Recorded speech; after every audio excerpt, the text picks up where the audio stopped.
नमस्कार, मैं रजनीश पचौरी आपका इस जीएस सरोवर की यूट्यूब चैनल पर स्वागत करता हूं।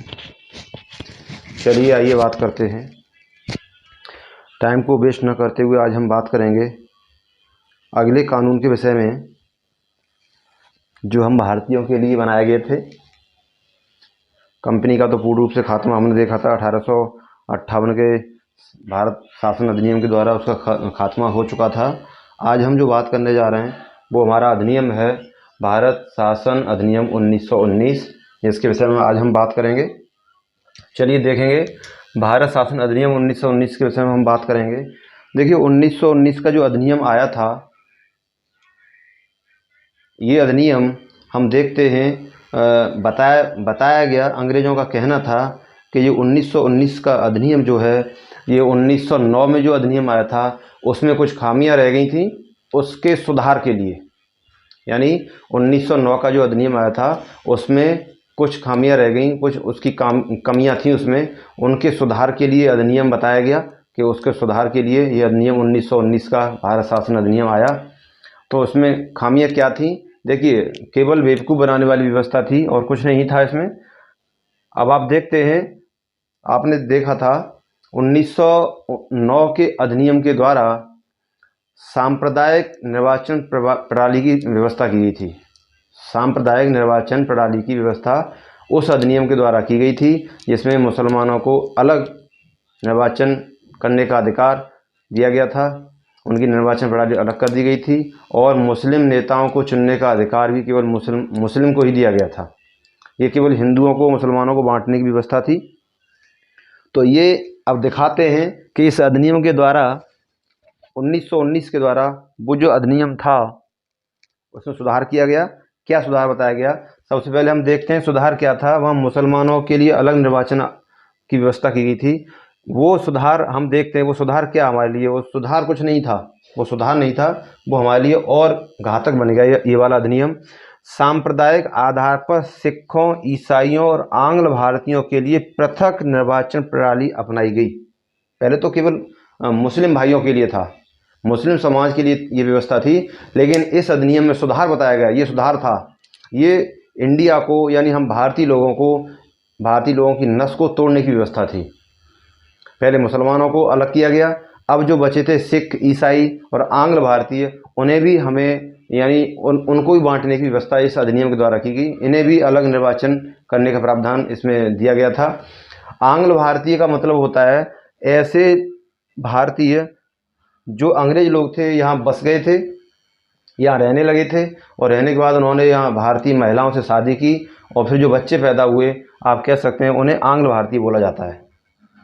यानी अंग्रेज जो यहाँ बसे और उन्होंने महिलाओं से जो शादी की, यहाँ की लड़कियों से शादी करने के बाद जो बच्चे पैदा हुए, उसके बाद वो जो लोग होते हैं उनकी जो संतान होती है उसे आप आंग्ल भारतीय, एंग्लो इंडियन कहते हैं। तो ये अधिनियम 1919 का जो आया था, इसमें क्या क्या व्यवस्था थी देखते हैं। इस अधिनियम के द्वारा प्रांतों में उत्तरदायी सरकार का गठन किया गया था। यानी प्रांत जो थे हमारे, उनमें उत्तरदायी सरकार का गठन किया गया। उत्तरदायी का मतलब होता है, अभी आप देखते हैं हमने केंद्र सरकार, राज्य सरकारें चुनी हैं और यदि कोई घटना होती है या कोई कार्य होता है या जनता के प्रति कोई अन्याय होता है तो उसका उत्तरदायी कौन होगा? सरकार होगी। तो उत्तरदायी का मतलब होता है जिस व्यक्ति को हमने, जनता ने चुना, जिस प्रतिनिधि के लिए जनता ने वोट डाला और वो ऊपर पहुंचा, नियुक्त होकर, चुनाव के द्वारा नियुक्त होकर जब वो सदन में पहुंचा, तो शासक जो थे उनका ये अधिकार था, यानी उनका ये उनकी व्यवस्था थी कि वो उनके प्रति उत्तरदायी हों। और दूसरा व्यवस्था इसमें ये थी, मतलब वो जो प्रतिनिधि गया उसके प्रति उत्तरदायी हों, वो क्या चाहता है उसके लिए। और दूसरी ये थी कि जनता की मांगों को, इसमें विशेष मांगों पर जनता की क्या मांगे हैं, क्या जनता की रिक्वायरमेंट है, उस पर विशेष ध्यान दिया जाएगा। ये उत्तरदायी सरकार आप इसे कह सकते हैं। तो 1919 के अधिनियम द्वारा प्रांतों में उत्तरदायी सरकार का गठन किया गया और इसी अधिनियम के द्वारा आप देखते हैं केंद्र में द्विसदन की व्यवस्था की गई। ये क्वेश्चन कई बार पूछा गया है कि किस अधिनियम के द्वारा केंद्र में द्विसदन की व्यवस्था की गई, केंद्र को द्विसदनात्मक कब किया गया? तो 1919 के अधिनियम द्वारा केंद्र को द्विसदनात्मक किया गया। और आप देखते हैं आज भी हैं दो सदन हैं, एक उच्च सदन एक निम्न सदन। मैंने अभी पिछली क्लास में बताया था निम्न सदन और उच्च सदन। उच्च सदन आपका राज्यसभा होता है और निम्न सदन आपका लोकसभा होता है। आज भी दो सदन है और मैंने बताया था कई प्रांत ऐसे हैं, 6 प्रांत ऐसे हैं जिसमें अभी दो सदन की व्यवस्था है।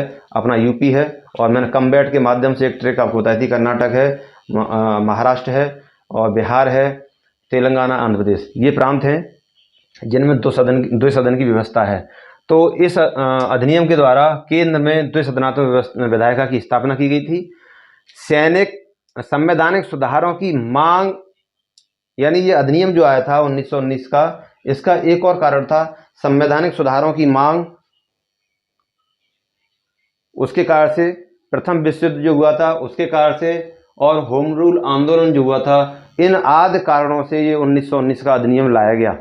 ये बताया जाता है ये निम्न कारण थे, इनके द्वारा ये अधिनियम लाया गया। और आप देखेंगे प्रांतों में द्वैत शासन लागू हुआ था। कि देखिए ये क्वेश्चन है, इसमें बड़ा कन्फ्यूजन रहता है, पूछता है कि केंद्र को द्विसदनात्मक किस अधिनियम के द्वारा किया गया, तो वो है 1919 का भारत शासन अधिनियम। और प्रांतों में द्वैत शासन कब लागू किया गया, वो भी यही है 1919 का भारत शासन अधिनियम। प्रांतों में द्वैत शासन का मतलब होता है दो लोगों के हाथ में शासन। वो कैसे है वो देखते हैं, द्वैत शासन कैसे लागू हुआ ये देखते हैं हम।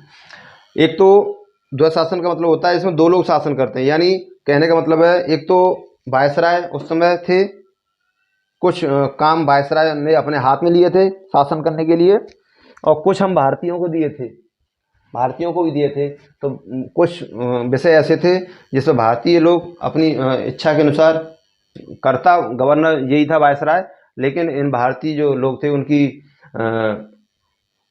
अनुमति से होता था। तो ये द्वैत शासन इस प्रकार से हुआ।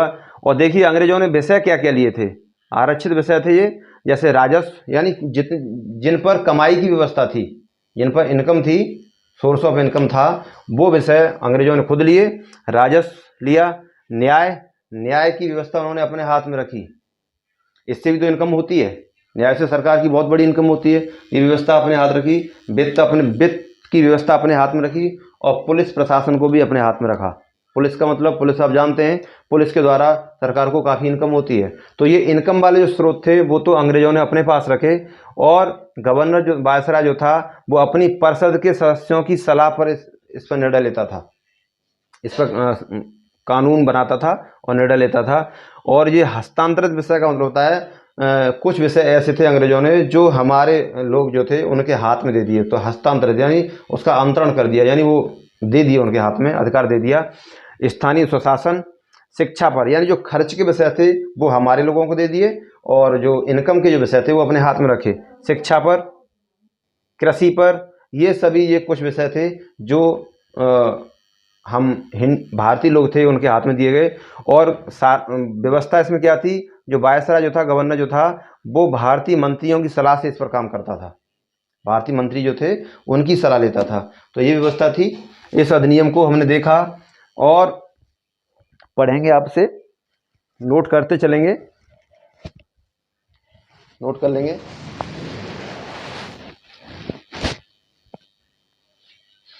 देखिए ये जो अधिनियम है 1919 का, आप इसे कह सकते हैं मॉन्टेग्यू चेम्सफोर्ड अधिनियम।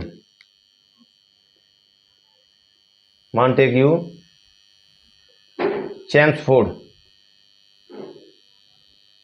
चेम्सफोर्ड अधिनियम भी कह सकते हैं इसे, चेम्सफोर्ड अधिनियम, मॉन्टेग्यू चेम्सफोर्ड अधिनियम हम इसे कह सकते हैं। मॉन्टेग्यू चेम्सफोर्ड, यानी चेम्सफोर्ड जो थे वो क्या थे उस समय जब 1919 का अधिनियम आया, तो चेम्सफोर्ड भारत के वायसराय थे, और मॉन्टेग्यू जो थे जो भारत सचिव थे। मॉन्टेग्यू जो थे वो कौन थे, ये भारत सचिव थे।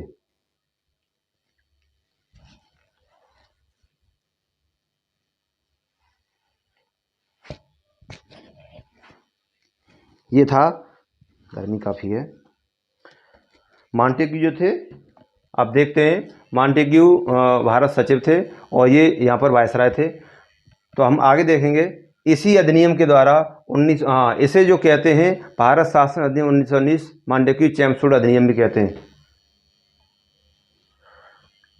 इसी अधिनियम के द्वारा लोक सेवा आयोग के गठन का प्रावधान किया गया था।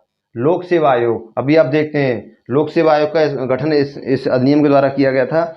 और इसका गठन कब हुआ? लोक सेवा आयोग का गठन तो आगे चल के हुआ, गठन अभी नहीं हुआ, गठन आगे चल के हुआ। और आगे चल के इसका गठन हुआ 1926 में, लगभग 1926 में लोक सेवा आयोग का गठन हुआ और उसके द्वारा नियुक्तियां होती रही और आज तक वो है हमारे भारत में। और पहली बार केंद्रीय बजट को आप देखते हैं इस 1919 के अधिनियम के द्वारा राज्यों के बजट से अलग कर दिया गया था। यानी राज्य के जो बजट थे वो अलग थे, यानी राज्य अपनी हिसाब से बजट बनाएंगे और केंद्र का जो बजट था वो केंद्र अपने हिसाब से बनाएगा। यानी राज्यों के बजट जो थे केंद्रीय बजट से अलग कर दिए गए और राज्य विधानसभाओं को बजट बनाने की स्वीकृति दी गई। यानी राज्य की जो विधानसभाएं थी वो अपना बजट बना सकती हैं और केंद्र अपना बजट अलग बनाएगा। ये व्यवस्था इसमें की गई थी 1919 के अधिनियम के द्वारा। और इसमें क्या था, एक भारत सचिव आपने देखा था, भारत सचिव की जो नियुक्ति हुई थी, भारत सचिव जो था उसको पहले वेतन दिया जाता था, उसके जो खर्चे थे वो हम भारतीयों पर ही थे, लेकिन भारत सचिव का खर्च ब्रिटेन पर डाल दिया गया इस अधिनियम के द्वारा। यानी भारत सचिव का जो भी खर्चा होगा वो ब्रिटेन के ऊपर डाल दिया गया, ब्रिटेन इसको झेलेगा, यानी उसके ऊपर डाला गया था इस 1919 के अधिनियम के द्वारा। और आप देखते हैं आगे बताता हूं, इसे आप पहले नोट कर लें, आगे फिर हम देखते हैं।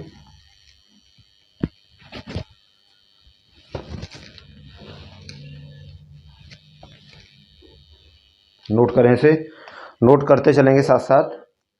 ये आपके लिए हर परीक्षा में इससे प्रश्न पूछे जाते हैं, आपके लिए बहुत मददगार साबित होगा ये 1919 का अधिनियम।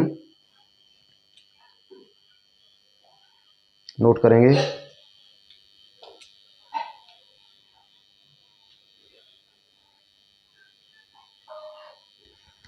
चलिए तो आगे देखते हैं। भारत सचिव का खर्च ब्रिटेन पर डाला गया है। हमने देखा वायसराय के खिलाफ अविश्वास प्रस्ताव नहीं लाया जा सकता था, यानी जो वायसराय था उस समय उसके खिलाफ अविश्वास प्रस्ताव नहीं लाया जा सकता, ये इस अधिनियम में व्यवस्था की गई थी।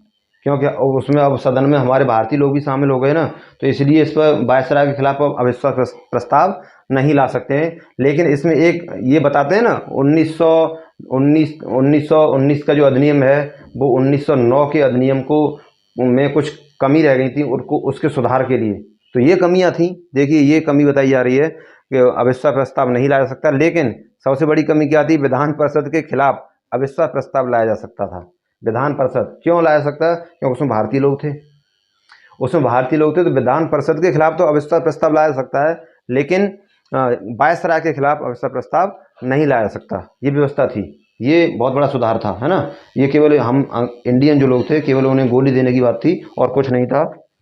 आगे देखेंगे। प्रत्येक 10 वर्ष पर एक आयोग का गठन होगा, इसमें ये व्यवस्था की गई, प्रत्येक 10 वर्ष पर एक आयोग का गठन होगा जो इन कमियों को सुधारेगा।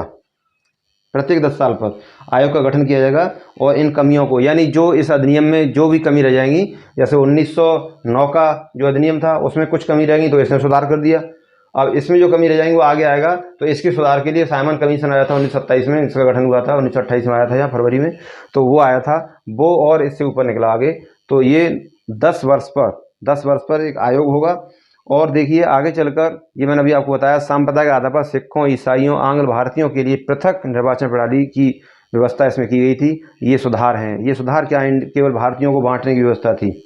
तो इस पूरे को आप नोट करेंगे और अपने हाथ से हैंड रिटन में आप इसे नोट करें और बनाएं। अच्छा, इसमें एक बात और थी, अभी आपने देखा द्वैत शासन की जो हमने बात की थी, द्वैत शासन, ये द्वैत शासन जो लागू हुआ था, लागू कब हुआ था ये कभी कभी पूछ लेता है, तो ये आपका लागू हुआ था 1921 में, 1921 में लागू हुआ था, 1921 में लागू हुआ था। और ये लागू हुआ था किन प्रांतों में लागू हुआ था, हम इसे नोट कर सकते हैं आप, 8 प्रांतों में लागू हुआ था। कितने प्रांत थे, 8 प्रांत थे। 8 प्रांत आप देख सकते हैं कौन कौन से थे, वो आप नोट कर लेंगे। एक आपका था असम प्रांत था, बंगाल था, बिहार था, उड़ीसा, मध्य प्रांत मध्य प्रदेश, और आपका संयुक्त प्रांत था जिसे आप उत्तर प्रदेश कहते हैं। ये प्रांत थे, कितने हो गए आप नोट कर लें। और आपका बॉम्बे और मद्रास था, पंजाब प्रांत भी इसमें शामिल था, पंजाब प्रांत। तो इस प्रकार से 8 प्रांत थे। 8 प्रांत कौन से आप एक बार नोट करेंगे। आपका असम, बंगाल, बिहार, उड़ीसा, मध्य प्रांत, संयुक्त प्रांत जिसे उत्तर प्रदेश कहते हैं, बॉम्बे, उसमें बॉम्बे भी था, और आपका मद्रास और पंजाब प्रांत। ये 8 प्रांतों में द्वैत शासन लागू किया गया था उस समय पर। और ये लागू कब हुआ था, मैंने ये अभी आपको बताया 1921 में लागू हुआ था। 1921 में ये लागू हुआ था आपका द्वैत शासन।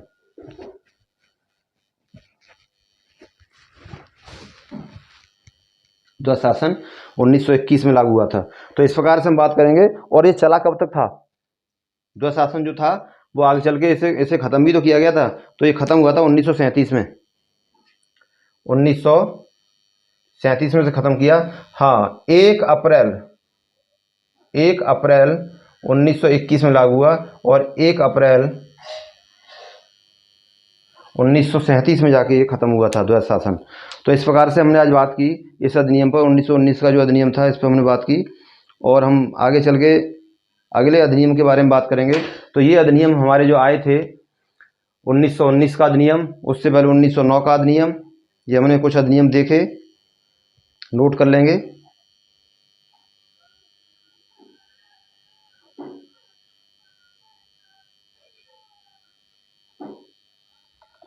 नोट करेंगे, आप इसे नोट करिए और नोट्स अपने बनाते चलिए, रेगुलर नोट्स बनाएं और देखते चलें और इसका रिवीजन भी करते चलें। साथ साथ परीक्षा में इससे कई बार प्रश्न पूछा गया है।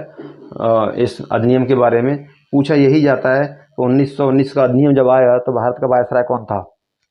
तो लॉर्ड चैम्सफोर्ड थे। भारत सचिव कौन था? मॉन्टेग्यू थे। ये थे। द्वैत शासन कब लागू हुआ? 1919 में। मतलब 1919 के अधिनियम द्वारा लागू नहीं हुआ। द्वैत शासन किस अधिनियम के द्वारा आया, यानी प्रस्तावित किया गया? तो 1919 का अधिनियम। लेकिन लागू कब हुआ वो आप देख लेंगे। 1 अप्रैल 1921 को लागू हुआ और 1 अप्रैल 1937 तक चला था ये अधिनियम। 1 अप्रैल 1937 में जाके ख़त्म हुआ था। तो ये कभी पूछ लेता है द्वैत शासन कब लागू हुआ, तो आप ये बताएंगे, और ख़त्म कब हुआ तो वो ये बताएंगे, है ना। इसमें क्वेश्चन ज़्यादातर कहाँ से आते हैं? क्वेश्चन आपका आता है एक, प्रांतों में द्वैत शासन कब लागू हुआ, यहाँ से आता है। उत्तरदायी सरकार का गठन कब हुआ, यहाँ से आता है, किस सदन के द्वारा। केंद्र में 2 सदनात्मक विधायिका की स्थापना कब की गई, किस अधिनियम के द्वारा? 1919 के द्वारा। ये आपके यहाँ से क्वेश्चन ज़्यादा बनते हैं। राज्यों यानी केंद्रीय बजट को राज्य के बजटों से अलग कब किया गया, तो ये किस अधिनियम के द्वारा? 1919 के द्वारा। राज्य विधानसभाओं को बजट बनाने की स्वीकृति किस अधिनियम के द्वारा? 1919 के अधिनियम द्वारा। तो ये ज़्यादातर इसके ये क्वेश्चन बनते हैं। और किस अधिनियम के द्वारा वायसराय के खिलाफ अविश्वास प्रस्ताव न लाने, यानी नहीं लाया जा सकता था, ये व्यवस्था किस अधिनियम में की गई? तो 1919 के। तो देखिए, पहला एक, इस अधिनियम के द्वारा प्रांतों में उत्तरदायी सरकार का गठन हुआ। केंद्र में 2 सदनात्मक विधायिका की स्थापना हुई।